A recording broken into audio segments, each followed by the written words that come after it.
The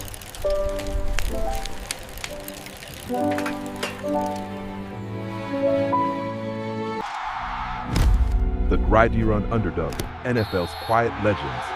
They weren't always the first picks, the Heisman winners, or the names etched in glory before the first snap was even taken. Some of them weren't even supposed to be there, undrafted, overlooked, and told in quiet meetings or blunt newspaper columns that they simply didn't have what it takes.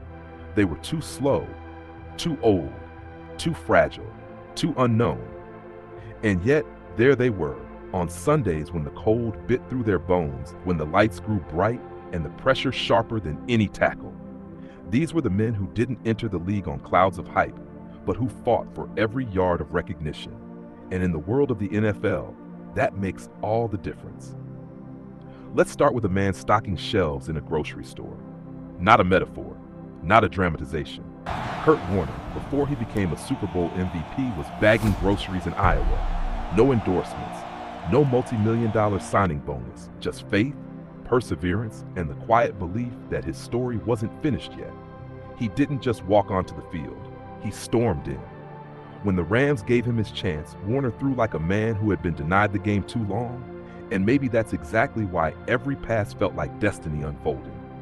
He led the greatest show on turf with grace and ferocity, silencing every voice that once told him, "You're not NFL material."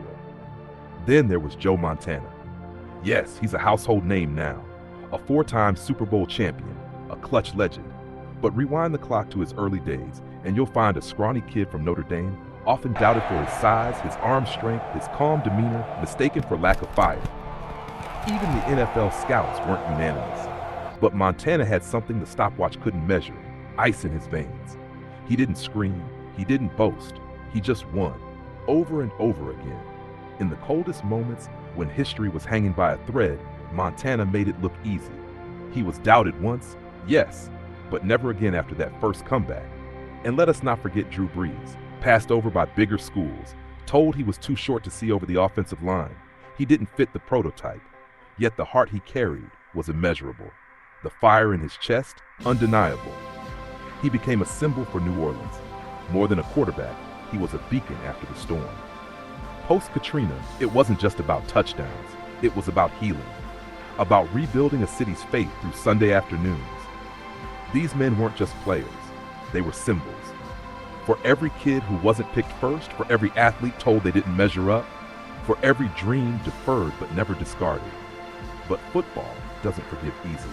It breaks bodies and humbles egos. And yet, it's within that brutal beauty that these quiet legends found something more enduring than records. They found respect, not handed to them, but earned in sweat, silence, and 1,000 overlooked plays. Let's go back even further to a name that too few remember, Kenny Washington. Before the NFL integrated, he was already a star at UCLA, playing alongside Jackie Robinson. But because of the color of his skin, he was locked out of the league for years. When the NFL finally came calling, it was too late for many, but not for Kenny. He made history not with a roar, but with a run. Every time his cleats touched the field, he ran for something bigger than yardage. There's a thread here, a quiet one, running through locker rooms, through decades of grainy footage and faded programs.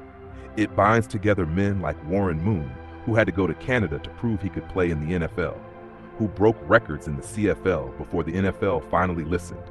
And when he arrived, he didn't just show up, he rewrote everything. Or Doug Flutie, too short, too scrappy, too unpredictable. And yet, he made magic happen.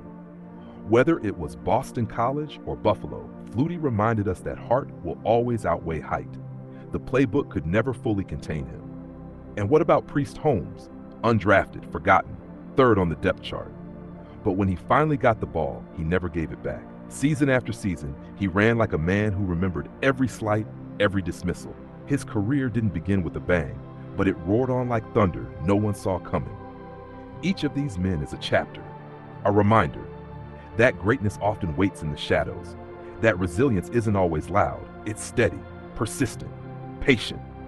So when you watch the highlight reels filled with first-round picks and flashy superstars, pause, just for a moment, and remember the ones who got there the hard way.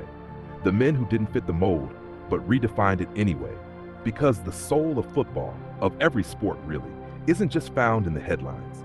It's in the quiet journeys, the long road, the broken bones and unbreakable wills. Next time, we'll step onto the baseball diamond, where legends like Jim Rice, Tony Stone, and Jackie Robinson didn't just play the game, they changed its very soul. But today, we honor the Gridiron Underdogs, those who were doubted, dismissed, and nearly forgotten, but never, ever defeated.